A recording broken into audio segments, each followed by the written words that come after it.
welcome to Combat Spuds, the weekly combat sports roundup brought to you by the Midweek Mashed Tattie Sportscast. Hold up, wait a minute, no it's no. This is episode 1 of the MMA Mash, also brought to you by the Midweek Mashed Tattie Sportscast. My name is, of course, Mick, and as always I'm joined by Harvey and Paul. How are we doing in this fine day, lads, on this debut episode of this show that is definitely no just like the show that it used to be that it isn't? I'm doing so many equations inside my head to work out what you said there. Aye.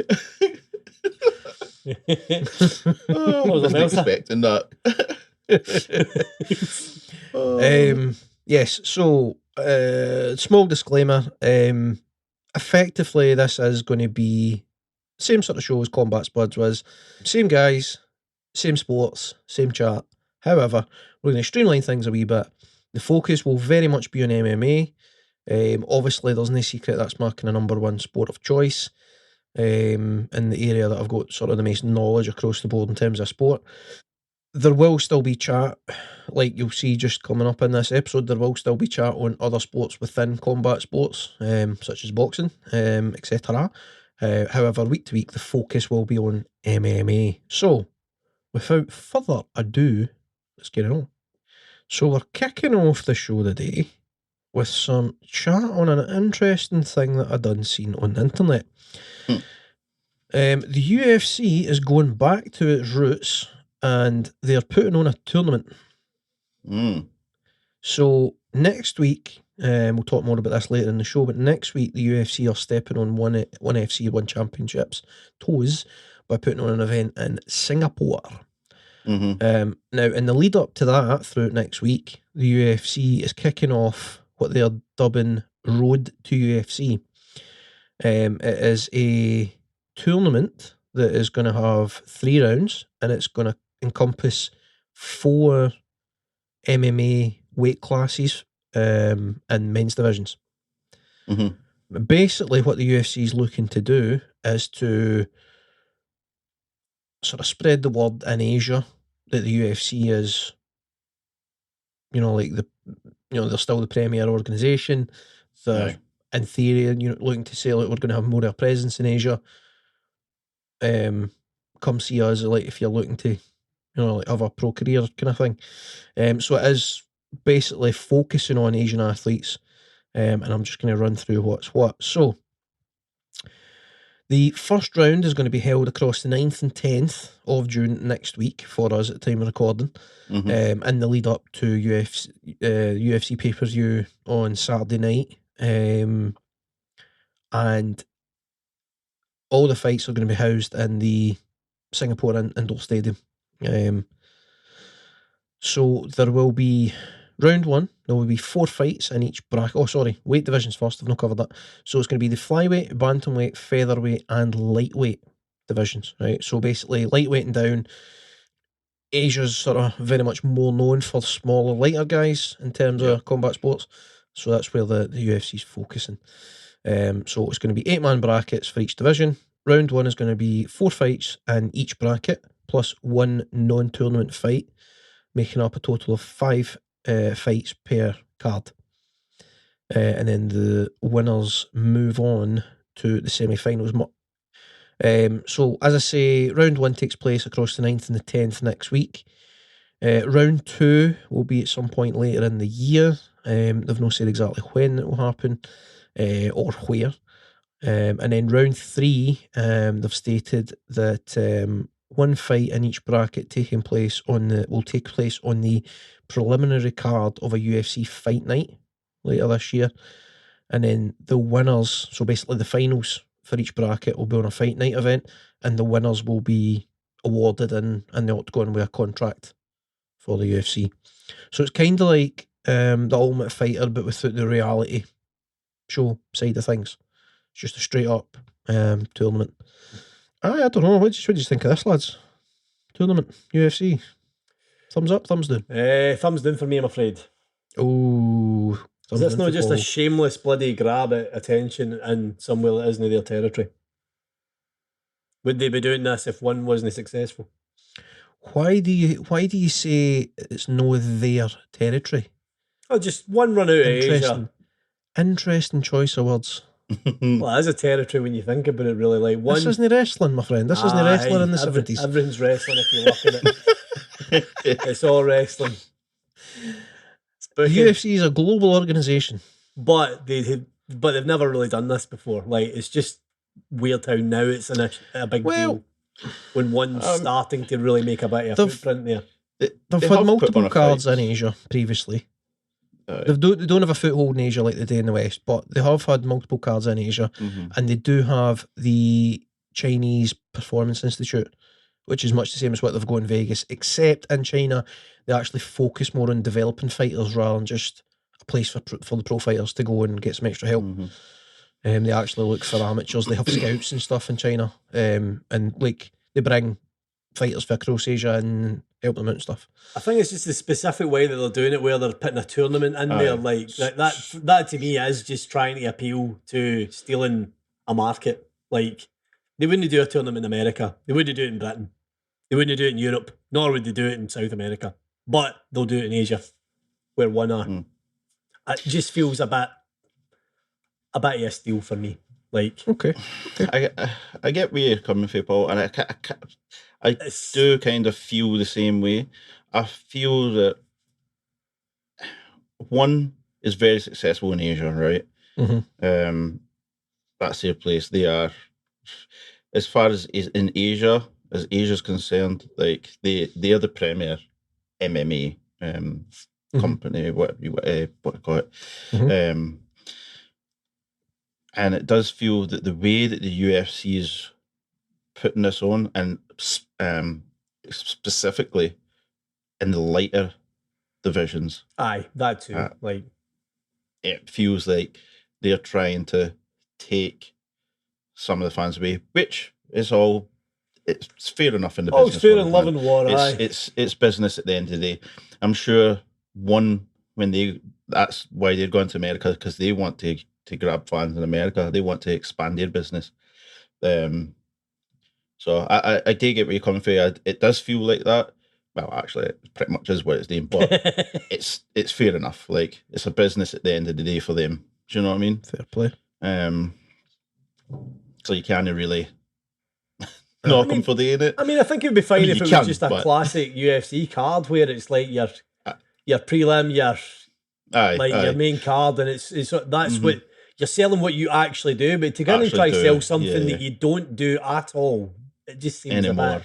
Bear in mind, seems a bit transparent to me, mate. It leads into a big pay-per-view event on the Saturday. I know it does, and I get that. I do get that. I just is this really for building fighters in Asia, or is this just to steal a bit of attention away from the home promotion in that area of Asia specifically? Which I think one do run out of a lot is Singapore and Thailand, don't they?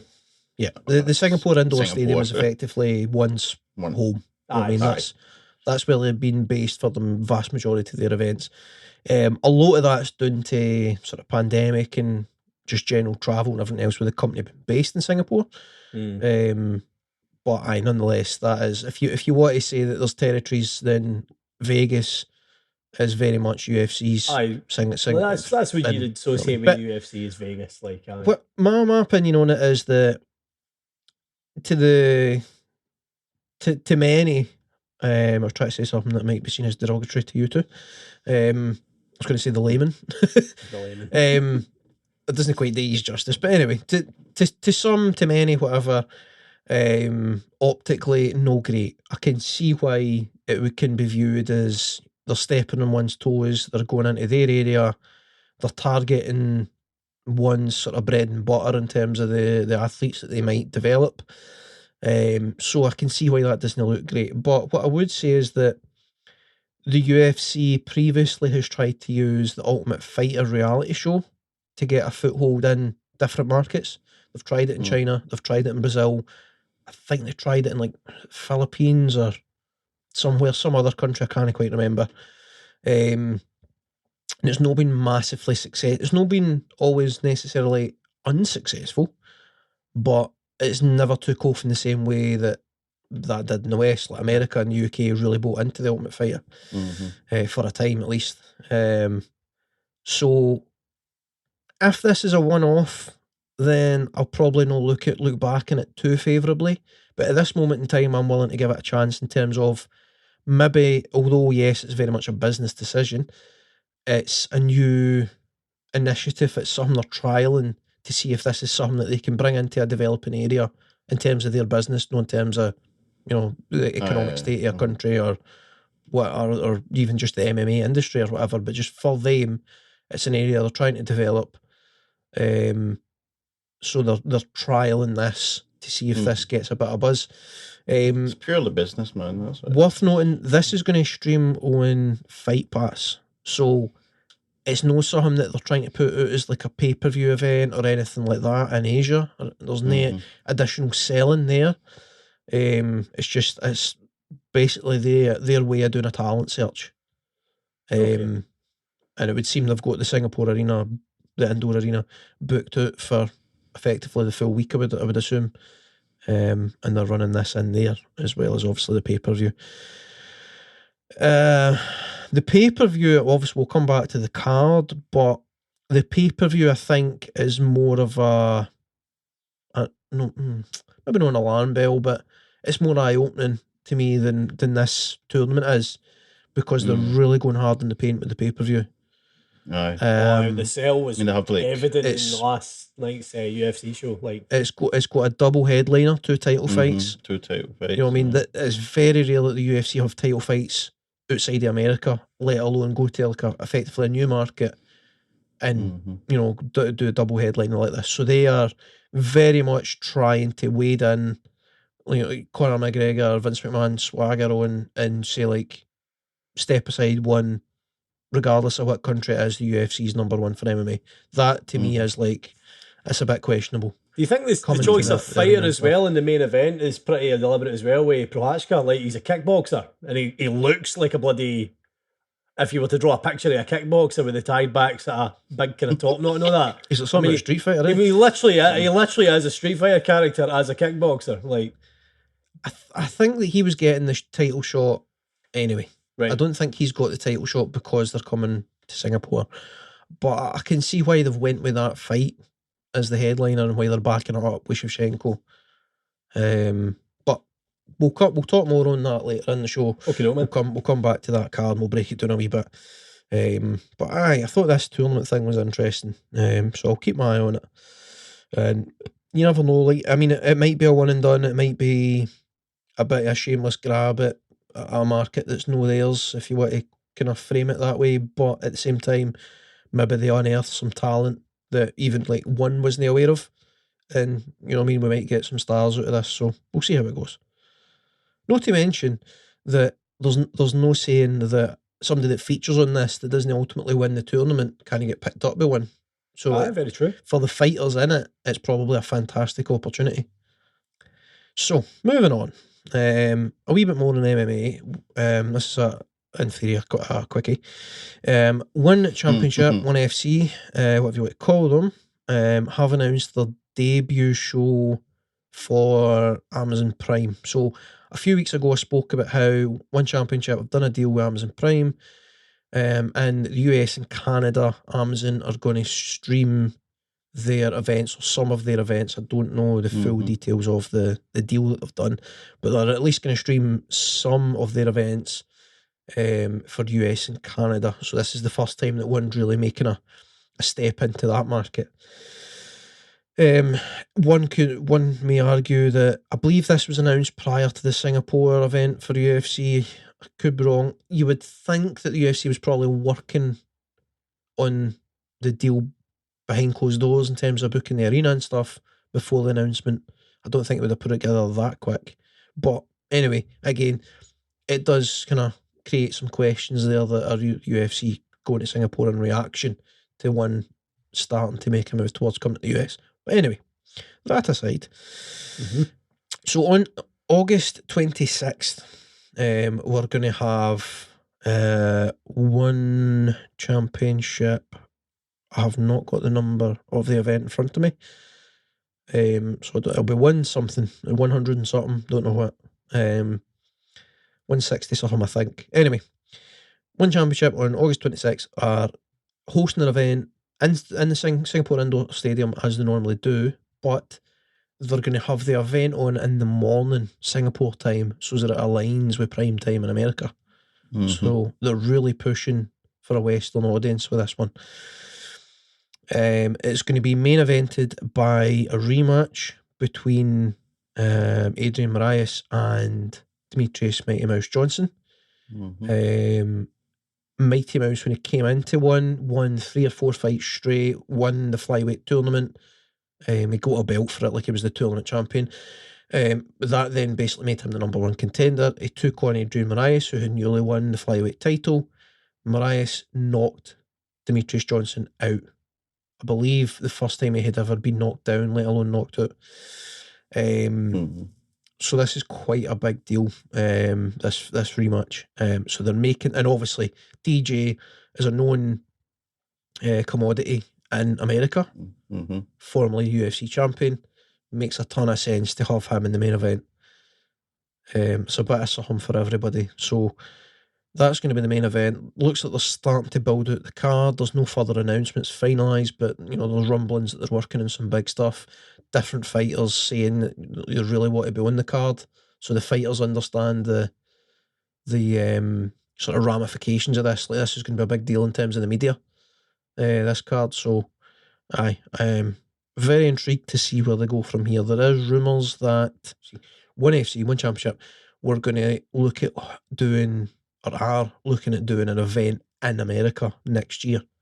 So that will be, like, how real that idea is will be determined by how well this event does in terms of streaming on Amazon. If there's a sizable audience there, then that's a really good foundation for one to build on, to push to get an event over in the US next year. Any thoughts, lads?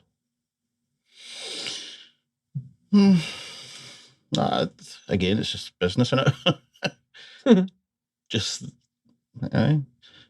trying to expand their own market, expand their business, grow their business. So, I mean, it should be quite fun. Like, the card as a whole looks like there's good fights on it. So, I mean, obviously the headline with DJ and that is an obvious choice, because obviously DJ has a following in America. Again, that's no accident in it. Choosing an American.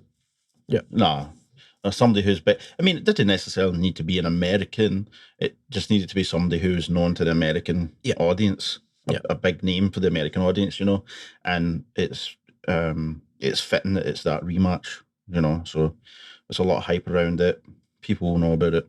Like, it should be a fun card as usual. Like, one seem to always have exciting cards, so I'll expect the same. And then hopefully for them, they can I was going to say earn a few followers. that's not the right word, is it? Gain some new fans. Gain some new fans. Gain some new fans. Out of it, because I mean, it's a very good promotion. So I'm curious to see if they really sort of focus on MMA, or if they mix it up the way they're known to. Well, being that it's for an American audience, effectively, this card. So I thought about that myself. Like, I think if they do mix it up, I think they would probably stick to like Muay Thai, because Muay Thai is very not very fucking hell. Muay Thai is just striking, like, you know what I mean? And well, actually, they might do kickboxing, because kickboxing's pretty big in America too. I was going to say, so kickboxing's far bigger in America, far more popular than Thai boxing. Thai boxing organisations have struggled to get a foothold in America for whatever reason. American audiences aren't that into Thai boxing, whereas the likes of Glory have done very well in America. Glory kickboxing. It'll be interesting anyway. We'll probably talk about it a reasonable amount over the next few weeks as they fill out the card. I'm very intrigued to see sort of how it goes, for sort of quite a few reasons. I'd love for one to get a good sort of TV deal in the UK, but I don't know. I spoke about this when we talked about the Amazon deal. I don't know whether they'll focus on America and Canada and they'll look to build off of the Amazon deal and move to a TV deal, or whether they'll I don't know how long that deal's going to last for, so I don't know whether they stick with that for America and Canada and look to do something similar in the UK. Obviously, Amazon Prime is very much a thing in the UK, so potentially they go with Amazon in the UK as well. God knows. Don't know. Mm-hmm. Interesting nonetheless. Right, moving on. We're going to go straight into recaps now. We're going to start with a bit of boxing. I said there would be boxing, and here it is. The first thing, less say a recap and more of a shout out. We had Welshman Joe Cordina winning big in Wales, in Cardiff, Wales. Mm-hmm. He defeated Kenichi Ogawa. I can't speak. Kenichi Ogawa in the second round with a bananas knockout to become the IBF super featherweight title holder. So he is the 13th Welshman to become a world champion in boxing. For a country that's well known for boxers, they don't have a long list of champions at the international level. So it's cool for him in terms of that achievement, but it's also very cool in the way he won, because that knockout was batshit crazy. Oh, it was gorgeous. It was absolutely gorgeous.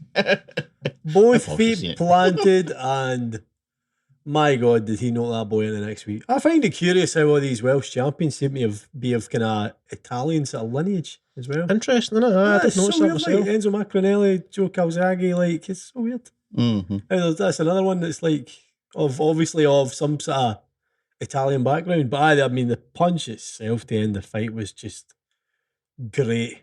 And good news for Ogawa, he could now finish his haircut when the fight's done, because that is an absolutely that's an abomination of a haircut, man. I'm not having it, lads. Hairstyles aside, it was an interesting wee fight for what I'm read. I've only seen the knockout. I've only seen the highlight of the knockout. I haven't been able to get a video, legally or otherwise, of the fight in its entirety. But from what I've read, it was a kind of mixed first round. Maybe not quite the start that Cordina had fancied. Ogawa, he's a seasoned vet, you know what I mean? He was the champion coming in. He was doing what he needed to do. And then second round, it would seem that Cordina's sort of settled in a bit more and started to really play into his game plan. And the finishing sequence was just, it was a thing of beauty, man. It really was. It was indeed, mate. Right, from one boxing match to another, we shall now talk about a bit of an upset for some, I suppose. We had Kambosos Jr. versus Devin Haney. Aussie versus American. And Devin Haney at 22, I think he is. 22, 23. 23. He is now the first undisputed lightweight champion in over 30 years and the first undisputed lightweight champion in the 4-belt era. It's a pretty big achievement, man. That is he came into the fight holding the WBC title, and he took on George Kambosos Jr. for the WBA, IBF and WBO titles. Obviously this was in Melbourne, Australia. Pretty fun fight, so it was. Have you seen it, lads? Have you seen any of it? Aye. You watched it, Harvey? Seen it. Aye. It was pretty much, I was really impressed by Haney. To be honest, I think I've seen Haney before once, maybe twice, but I haven't paid that much attention to him. I didn't know that much about him coming in, but he looked really good in this fight. It was his fight to lose for the first belt of the last. Kambosos had his moments. He was trying to fight quite a kind of bullying fight. He was trying to push forward and rough Haney up. He was kind of skirting the rules a wee bit. He was getting the referee involved, having to pull them apart and stuff at times. He was doing a lot of sort of clinching and not quite dirty boxing, but trying to hit him in the way in and the way out and the inside. Whereas Haney was just, just good footwork, fast, jabbing for the outside. He was using his jab to perfection, wasn't he? He was just... His shot selection was phenomenal, man. His hand speed was there. Aye. His footwork was really good. I would love to see Devin Haney versus Lomachenko. That is a fight tonight right there. Sheesh. It would be just a Aye, that would be a good thing of beauty, man. Aye. I think like Kambosos, he came out swinging in the first round, man, and he was like trying to take control. But then, like second round came, and then Haney just like started taking control really, and was just brilliant, as you say, footwork, jab on the outside, just jab. Yep. Like I think he said after the fight in an interview, he was like the game plan was just to get there and hit him and don't get hit. That was it. It's like, okay, cool. That's a good game plan. But you can see that when he says it, he's like, oh, well, actually, when you look at the fight, that's pretty much what he was doing. It was kind of like he was just boxing for points. It was the art of boxing. That's what that sport was all about, man. Hit and don't get hit. I don't really remember him like going hard for a knockout. No, he was never. He was never just pushing too hard for anything. He picked his shots really well from start to finish. Just a masterclass, really. Aye, absolutely, man. Kambosos said that they would do it again. There would be a rematch, so we'll see. Aye, we'll see what happens. I mean, that's probably going to be like a kind of money fight. You know what I mean? That's going to draw the media attention. So, and I mean, there's every chance to do it in like Vegas or something. I was just going to say, I think this time it'll put one of the stipulations, because obviously Haney has the belts. Yep. Like, he'll say, right, I've came to your town. Yep. I took the belts off you. Now you come to my town and see if you can take them off me. Do you know what I mean? I'm sure in Vegas it'll be a sellout. Yeah. It looks like Lomachenko's not going to be back anytime too soon. We have everything rumbling on over in Ukraine, unfortunately. So all the best to him over there, but I would really love to see him get back into training sooner rather than later. Because him and Haney's like, that's the fight to make in the lightweight division, man. Absolutely is. So aye, we shall see what comes of that. Right. Swinging it over to MMA. We had on Friday one championships. No championship, no steps. Championship. Do you know what? Is it what championships? It bugs me that they've decided to go this way with their name. I much preferred One FC. To me, that's just a better name. I think one fight club, it's better than one championship. One fighting championship, One FC. Yeah. But there must be some reason that they've marketed it like that. There'll be some fucking somebody have done some equation and some marketing thing or whatever. I don't know. I don't know what the reason is. It will be marketing related, but I have noticed recently that their website is still onefc.com, so they've not shied away from the website. They've not changed it. But anyway, that's an argument for somebody else. So, One FC, One Championship, whatever we're calling it. Do you want to talk about it a wee bit, Harvey? I know you're keen on it. I sat and watched it. I'm pretty sure do you watch all the fights? Did you?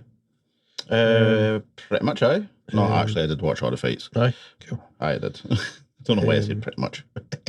I watched all the fights. I didn't necessarily absorb everything that was going on. I had the Wayne kicking about. So I wasn't really getting sort of full on piece to sit and take everything in. But I did sit and watch the full card. So I very much enjoyed it. Some really, really good cards on there. A good mix of stuff as well. Do we go through the full thing, or do we just pick out some highlights? I mean, the first three fights went to decision. They were good fights. Nothing spectacular. Fair play, I guess.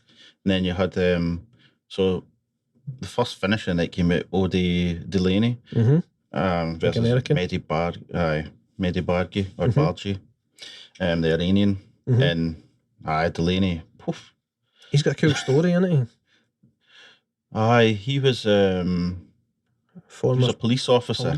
Yeah. He was a former police officer, and I think it was one of the churches, a church in America that got shot up, and 9 people died, and he was one of the first ones there. And So, and that really like messed with his head, I guess. He ended up having to quit the police force. He had depression, he had, mental health issues, and then PTS. he said that PTSD basically. And then he said that he started training in MMA, and that's what brought him back around. He said basically that saved his life. Yep. He said.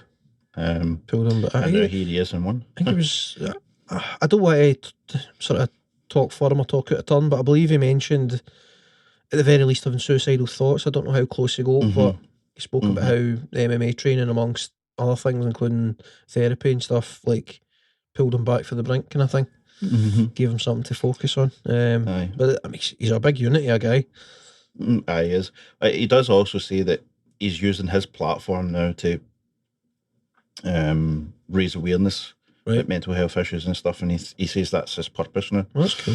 As long as he can save one life, then I liked the wee video package that one put together for him, because it kind of showed his story without being like, it wasn't like too pushy on the, it didn't feel too American the way they timed, it wasn't cheesy like, look at this guy and look how MMA's saved him and how MMA is the best thing in the world. It was just like, this is this guy and this is his story.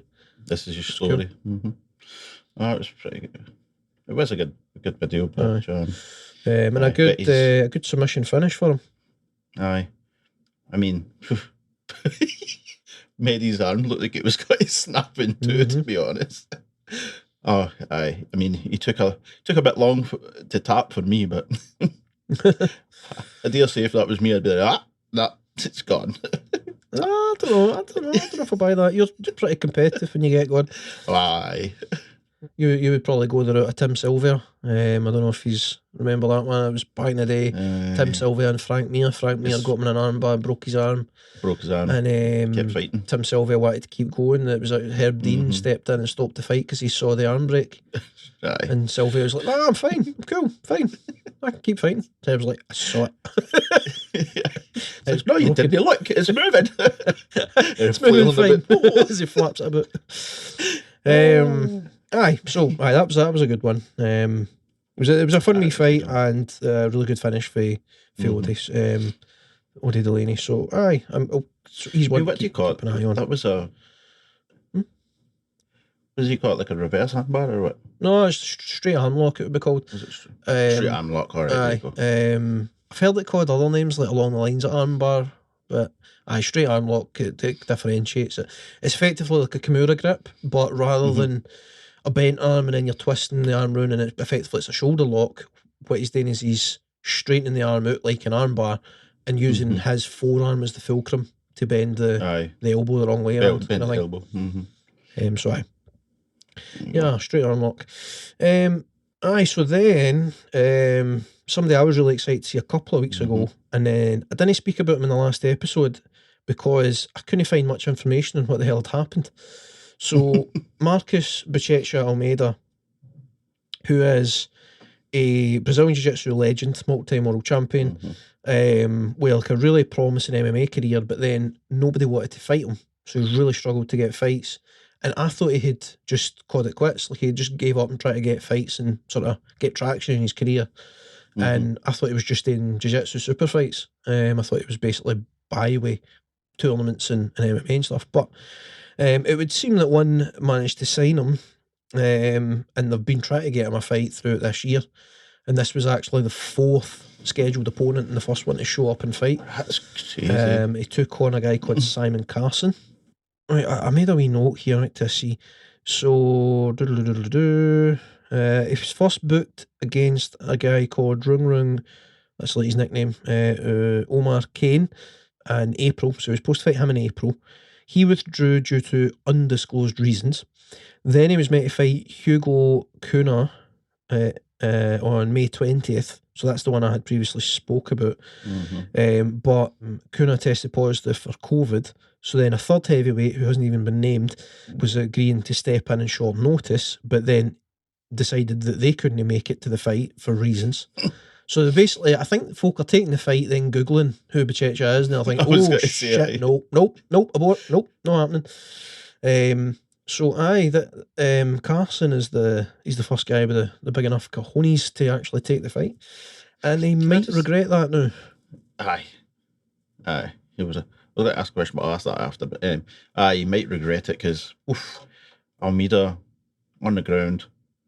I mean, the whole fight pretty much was on the ground. You've both now seen this fight, right? Or Paul, you've at least seen a highlight of it or whatever, right? Would it shock you if I told you that Simon Carson is a black belt in Brazilian Jiu-Jitsu, having seen that fight? It's just look like a bouncer to me, I'm not going to lie. So, Didn't look like anything. it's funny because obviously when I was watching it, that was one of the things that came up. He was like, oh, black belt, BJJ. And then during the fight, I was like, oh, this guy's a black belt BJJ, then what the fuck is Marcus Almeida? So, Buchecha is... Like, people talk about Brazilian Jiu-Jitsu having levels to it, right? Buchecha is clearly a level above your average black belt. The dude is unbelievable. He's really, really good at Brazilian Jiu-Jitsu. And that is an understatement to put it like. He's a living legend, and he's only 31, 32. He's already... He's 32. And I thought, man, if you go back and look at the fight, for anybody who hasn't seen it, go watch the fight. But look at Carson and look at what he's doing. Carson is trying to lock things in, but Almeida's just like, nope, thank you, because he knows what Carson's doing. Yeah. Like, he's just like... Buchecha's got he's got a very kind of old school style about him in terms of his jiu-jitsu. He's like a Gracie. He's no overexerting himself. He's not doing anything flashy. No. He's just slowly and steadily moving forward, improving his position. The Gracie methodology is position before submission. It's just take your time, use your opponent's energy, know yours, let them make mistakes until you get yourself in a really good position, then go for the submission. And Buchecha was doing that, and he did that all the way into the mount. He went to go for a head and arm triangle choke, but as he went for that, Carson turned to his side to start defending it. So Buchecha thought, okay, cool, I'll just punch you. Aye. So he squeezed his legs together so that Carson couldn't move, propped himself up in his left arm, and punched the utter shite out of his right hand until the referee stepped in. And he made Simon Carson look like a white belt. He made him look like an amateur. Yeah, he did. I genuinely thought that was just some jobber in there. That was... Honestly. Aye. It doesn't even look like he's trying, that fella Buchecha. That is why Buchecha couldn't get a fight. Comfortably in the right position all the time. That's the thing. That's the thing. You see Carson's trying all these things, and Buchecha's just so easily just like, oh, I'll slip my leg here, and it was just thing of beauty. But you know what's funny is just as the referee was stepping in to stop the fight. Carson's corner. He threw the towel. He basically threw the towel on the referee. On the referee. Here you bastard, stop the fight. Like, see at first when I was watching, I was like, oh, the ref's maybe stopping this early, but then when you look at it, it's like, there's no, that, like, he's Carson couldn't go anywhere, I couldn't go anywhere. His choice was lie there and take it, or try and roll over and turtle up. But if he rolls over and turtles up, he's going to get strangled. 100%, exactly. That's what's going to happen. So, I don't know if it's the lesser of two evils or no, taking a beating for Buchecha. I mean, it's worth noting, Buchecha is a big man. You know what I mean? He's 6'2", 6'3", something like that, and built like a bloody tank. So, they punches could not have been fun to take, even if he was covering up. But you said nobody wanted to fight him. Like, you talking about UFC and all that, people in UFC as well? I'm saying that he is in MMA, he is trying to get signed, trying to get fights, and nobody's having it. I think I don't know what conversations have been had between his management or agents or whatever in the UFC. So I don't know if they've said get some fights under your belt and then we'll bring you in. I think it's very possible that he's wanted to still be able to compete in Brazilian Jiu-Jitsu as and when he feels like it. Oh. The UFC, they do let their guys go and compete in submission grappling and different stuff, but you have to get permission for them first. So it's possible that he's refused the UFC because they're too strict on that stuff. I don't know. But You've got to think that if the matchmakers in the UFC and Bellator and whatever else haven't at the very least had a look at him, then they're stupid. Aye. His striking isn't he like world class or anything, you know what I mean? He's no kickboxer, but it's passable, and he's grappling more than makes up for it. Well, that's what I was just going to say. Like, he's striking. Aye, he can do one or two things, but then his ground game, man, it's just so on point. He would just fucking tear through you. he would just tear through right to the top, man. I mean, how, like, a fight between him and Ngannou, man, that's only going one way, isn't it? Either he's got to get sparked by Ngannou, or he's going to submit Ngannou. It's can Ngannou knock him out before he gets taken down, effectively. You know what I mean? I mean, I would say it definitely needs a good wee bit more experience in MMA before he's up there at that sort of level. Aye. But like, his ground game is so far ahead of the curve that like he could literally get in the cage with any world champion for any organisation, and he would have a chance. You couldn't just say, well, he's he's not got the experience, he's going to get trounced here. Like, his ground game is that good that you have to say, well, he might win. He might win. So, let's scan through the rest of the card, shall we, before we just talk about Bouchette Show tonight. So we done a couple of decisions after that. Fun fights. I was impressed by Fairtex. Y2K, as he seems to get called. Obviously, he lost the fight, but like it was a really fun fight, and Fairtex started pretty strong. Like, he didn't. Obviously, we've spoke before about how Thai fighters have a tendency to start really slow, etc., etc. Fairtex was in it, man. He turned up to fight for the jump. I really enjoyed that fight, and obviously shout out to Mangat who ultimately won via decision. We had, do we call it gruesome? We had an impressive leg lock submission finish from Alex Silva. He defeated Adrian Matis via an inside heel hook. And Paul was a fan of that one, wasn't you? Yeah, I was pretty good. I'm not gonna lie.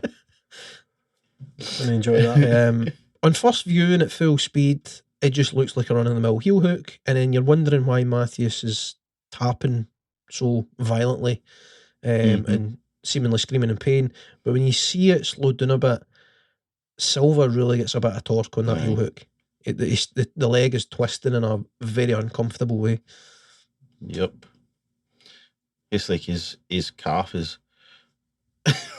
like near his calf muscle guy looks like it's come round to be in line with his knee, his patella. I think. It's crazy. Only needed to see it once. We then had a kickboxing fight that I really enjoyed. It was Guto Innocente versus Radio Pejicic. TKO really finish for Innocente. Big body shot, man. It was, I say big body shot. It was basically just a really well timed and well placed jab to the liver, effectively. It's just a jab, just poof, and you can see he perfectly timed it with Pejicic moving in. So he didn't have to really swing fully, just sort of stepped in at the right time, straight punch into the liver, and just Pejicic's body just shut down. He was just like, into a ball. And he waited, he was on his knees until the 8 count, and then he went to get up, and then just collapsed. Like he just couldn't move.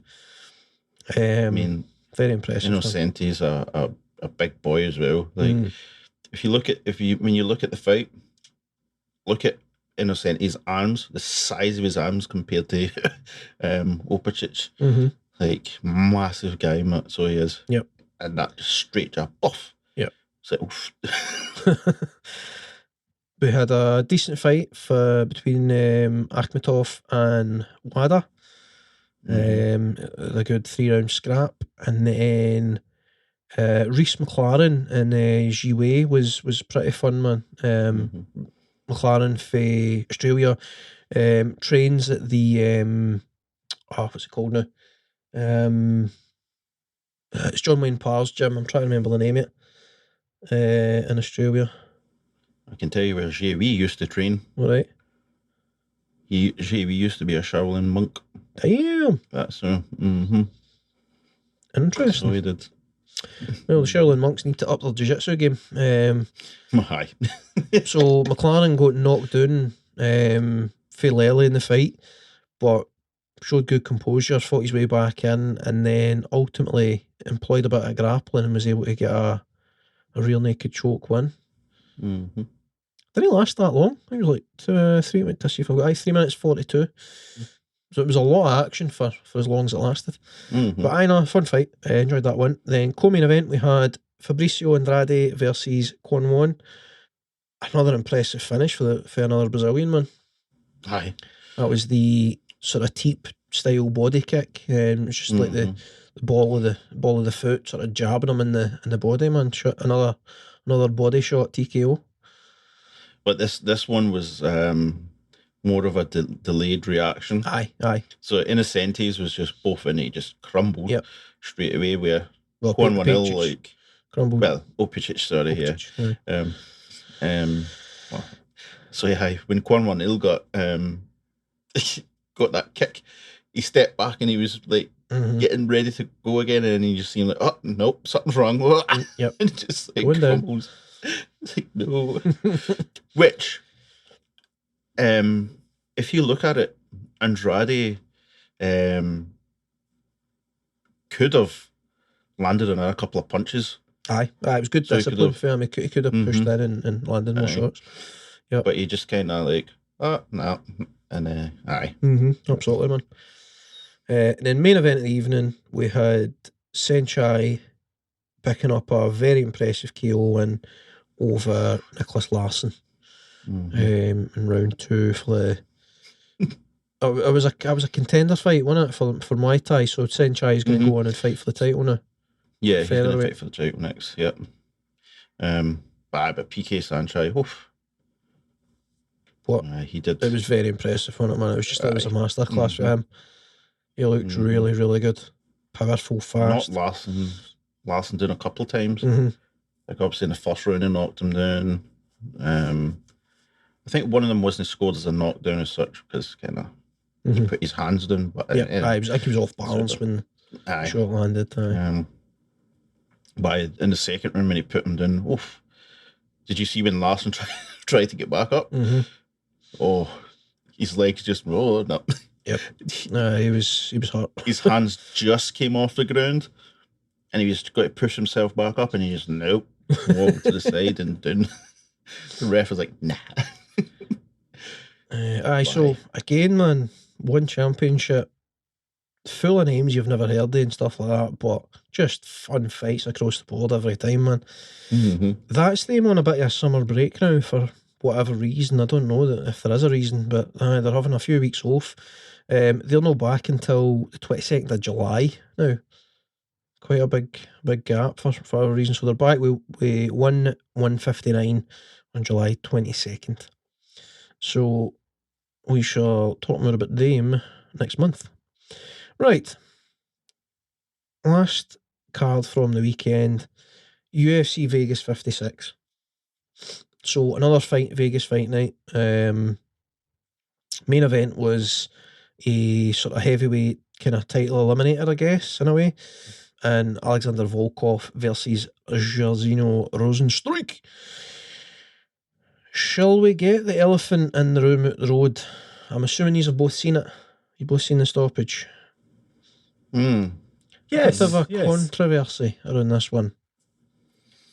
Opinions, lads. Did Herb Dean stop the fight too soon? I think Herb Dean did Rozenstruik a favour. To be honest, I don't think it was going any other way. I know he falls to the side out of the way, and some are kind of speculating. Does he move himself out of the way? But I don't think he knows where he is when he's going sideways. I mean, he's upset that he gets stopped, but of course he is because he's a fighter. Similar opinion to you, Paul. I think that Herb Dean stopped it. I think Rozenstruik, when he was up against the cage, he was taking his licks, and when he's kind of dropped to the side, that's because his legs are giving way, and he's kind of squatting again, but he's kind of covered up, but he's still taking his shots. I think it was the right decision. I think Volkov was just going to sit there and keep wailing on him. For me, Rosenstrike didn't look like he was trying to get out of the situation. He was just covering up. He wasn't defending himself with a plan. He was just protecting himself with a barrage, effectively, for me. Fair play. In my opinion, I'd say Herb stepped in about 3 or 4 seconds too early. I agree in that he saved Rosenstrike for taking more damage. I think the fight was only going one way. However, there's a very fine line that the referees have got to sort of balance and sort of skirt the. I'm trying to get the phrase I'm looking for here. They've got to float on this line between too early and too late. It's a very fine balance. There's no lot of time for them to make these judgment calls that they have to make. And what they need to do is they need to stop the fight before the fighter takes too much damage, but they need to let it go long enough that it's clear who's winning the fight. And for me, Herb stepped in probably about 2 punches too quick there. I think because Rosenstrike, he goes to his right initially, it looks like he's effectively out in his feet, but it's like he wakes back up and he straightens up again, he's moving, he's covering. Then he starts to go to the left, but it's less a case of him falling and he's starting to move away. Now, if he drops to his knees and he's turtling up, then step in, Herb Dean Superman style, dive in there and save him, because he's clearly just going to take punishment. But Herb gets there just before we see whether he's going to his knees or no. For me, it's a wee bit too quick. However, with that being said, I do think the fight was Volkov's there. I think that Rosenstrike didn't have much hope in getting away for that situation. And Herb Dean's definitely done him a favour in terms of the longevity of his career. You know what I mean? He stopped him taking punishment. I would just have liked to have seen him let it breathe for an extra couple of seconds just to make sure. I think in the two evils, I think you'd prefer the one that protects the fighter. Like, if he's too late, the fighter takes more damage for me. Like, we've been here where we've said, why is that ref not getting in there? Like, too many times. So, I maybe fair enough, mate, that it's maybe just a tad early, but I would always choose early's better than late, 100%, because of what's at stake. Aye. I mean, if you ask the fighters, right, Volkov will say, he was definitely done. Rosenstrike will say, no, wasn't he? But if you flip the two fighters and it was Rosenstrike in that situation and Volkov taking the beating, Rosenstrike would say, he's done. And Volkov would say, no, I'm not. So, like, you can't are an unreliable source of information, unfortunately. They're an unreliable narrator. Absolutely. So, you're damned if you do, you're damned if you don't, kind of thing. You know what I mean?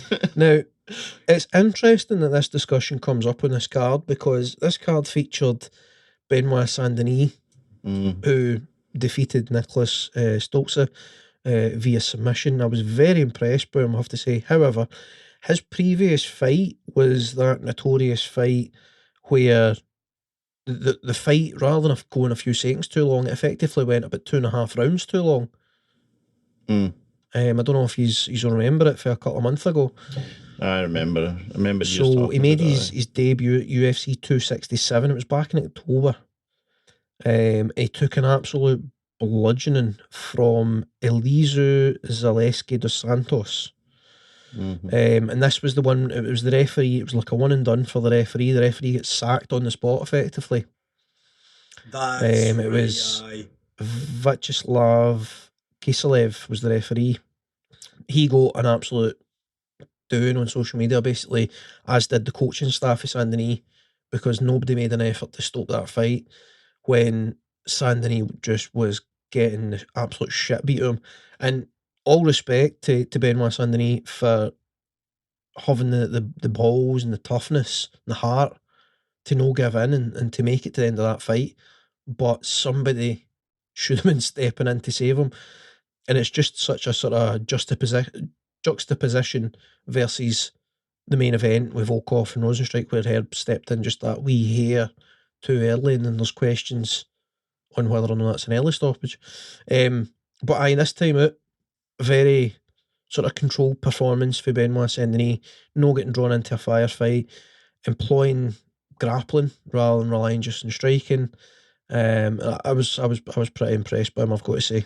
No relying on toughness, but using skill to get the job done this time. This card had much more in the way of stoppages than it did in decisions. It was effectively finish after finish. It was a fun card, so it was.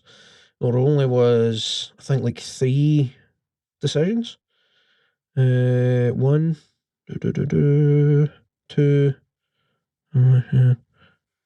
Literally one decision. Aye, so 3 overall, 2 on the card, 1 on the main card, 3 decisions. So aye, cracking card, good matchups, a lot of finishes there. Bonus winners for the night were Odie, the Jamaican sensation Osborne, who is an absolute character. It was a fun knockout for him. Wow. Man. It was a like impressive sort of debut. You know, like really put himself on. What do you call it? You know, what I mean, like in notice. No, he didn't put himself in notice. But he definitely made a name for himself. Certainly. So he's picked up a bonus win, a bonus for his win.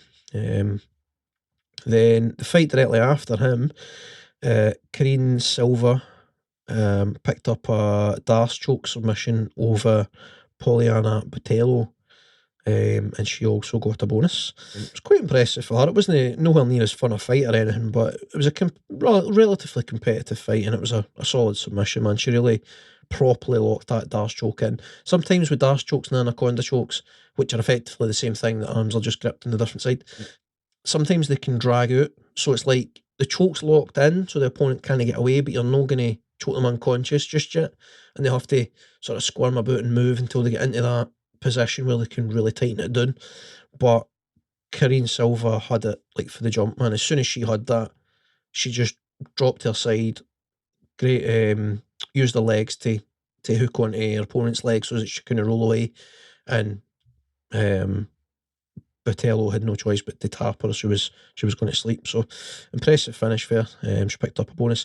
And then fight of the night, Lucas Almeida and Michael Trezano. Mike Trezano. That was a good fight. Great finish for Almeida. Fantastic. I mean, promotional debut for Lucas Almeida. It was a good weekend for the Almeidas. I don't think they're in any way related, but good weekend for them nonetheless. It was a really fun fight. Like a minute into the third round, massive TKO finish for Almeida. It was a cracker. Do you think the head clash had something to do with the kind of way the fight went towards the end? Because obviously it was a pretty gnarly head clash. Tough to say that it was quite an even fight up until then. Aye, it was kind of one round apiece going into the last, obviously, but hard to say whether or not that had a real impact on it, but certainly on the face of it, it was sort of, one-way traffic after that headbutt. Or, no headbutt, but head clash. I felt like it, like... But, I don't know, that's a hard question to answer, but it was definitely Almeida's fight afterwards, so you've got to wonder if Trezano should maybe said that he couldn't go on, maybe he took quite a knock there, maybe the blood in his eyes was bothering him, not quite sure, but it was impressive for Lucas Almeida, really was. Then co-main event we had Movsar Evloev versus Dan Ige. Dan Ige being the guy that's got the name in that fight, the one you would expect to probably come away the winner, but Evloev was phenomenal. He dominated that fight. I think, despite the fact it's a decision, I think Evloev could have chose to win that any time, man. It seemed like that. He was barely in the middle gears, wasn't he, man? He just constantly controlled the fight. Yep, on the feet and on the ground. Like, I like the tactical kind of approach that he had in the third round. Like, you got the kind of rousing speech for Ige's corner, kind of saying, right, you just need to go for it here. Leave nothing in there. And then, of course, immediately Evloev's all over the top, smothering him, taking him down, stopping any kind of fire in the belly combat. I just thought that was a really measured way to win a fight. It was like the movie moment where you know, the hero of the movie, like, this is the defeat, and then, like, there would be a rematch at the end of the movie where he wins, and, like, this is where, like, he's doing everything that he seemingly needs to do, but just, you know, every step he's taking, there's, you know, I mean, his opponent's taking 2 steps forward. Oh, just totally and utterly. I was very impressed by him. And then he called out Arnold Allen, which was an interesting call out. The English fella, who's had a really good, strong run in the UFC. So that would be an interesting fight. He's saying that he's not picked up any damage, he's keen to get back in soon. So like he would be up for fighting Arnold Allen in London in July. So that would be interesting. I'm up for seeing that fight. I mean, that's Evelev kind of moving into the top 10 with that win there. So that would be interesting to see. And then obviously the main event we spoke about, Volkov picking up the win over Rosenstrike. Bit of a slow start for Biggie Boy for Rosenstrike, but I was impressed with Volkov. Usually he's quite a slow starter, and he tries to kind of fight off the back foot and use his range, but he was much more aggressive here, sitting down in his punches more, and he really capitalised on Rosenstrike starting kind of slow, and obviously the finish is as we spoke about. So I do believe we don't have any burning desires or light bulb moments this week, Troops, do we? We've covered everything we have to cover. Mate, we seamlessly covered it as we went along. No jingle required, my friend. So next week we have, as we spoke about, the Road to UFC tournament. So on the 9th and the 10th, and you can find it on UFC Fight Pass. And then on June the 11th, that leads nicely into the UFC 275 pay-per-view. Very quickly, we have Ramona Pascual versus Jocelyn Edwards, Liang Na versus Silvana Gomez Juarez, Kyung Ho Kang versus Batgarel Dana, Andre Fiallo versus Jake Matthews, Maheshati, can't be right, versus Steve Garcia, Joshua Kulbeo versus Seung Woo Choi, Brendan Allen versus Jacob Malkoon. I swear one of the commentators, I think the English commentator's called Brendan Allen. Surely that's not him. There must be a doppelganger or something. Main card now, Jack Della Maddalena versus Ramazan Emiv.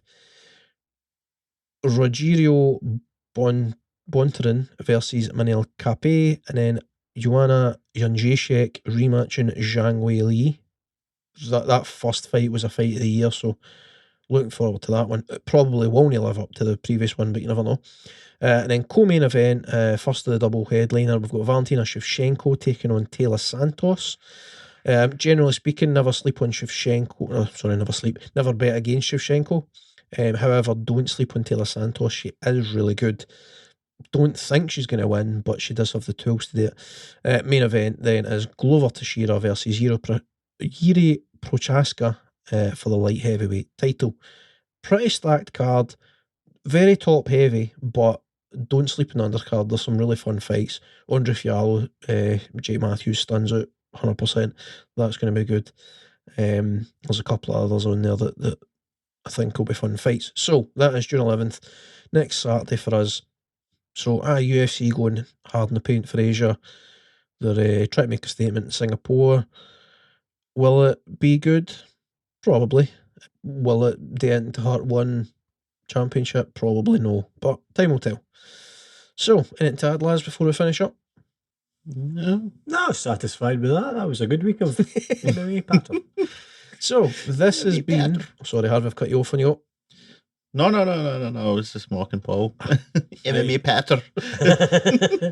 This has been the debut episode of MMA Mash. That definitely is nothing like Combat Spuds at all. If you have been, thank you very much for listening. I have, as always, been Mick, and they have, as always, been Harvey and Paul. Cheery bye. See you again next week. Cheery bye. Don't forget to share. Like, subscribe, share, everything. Everything.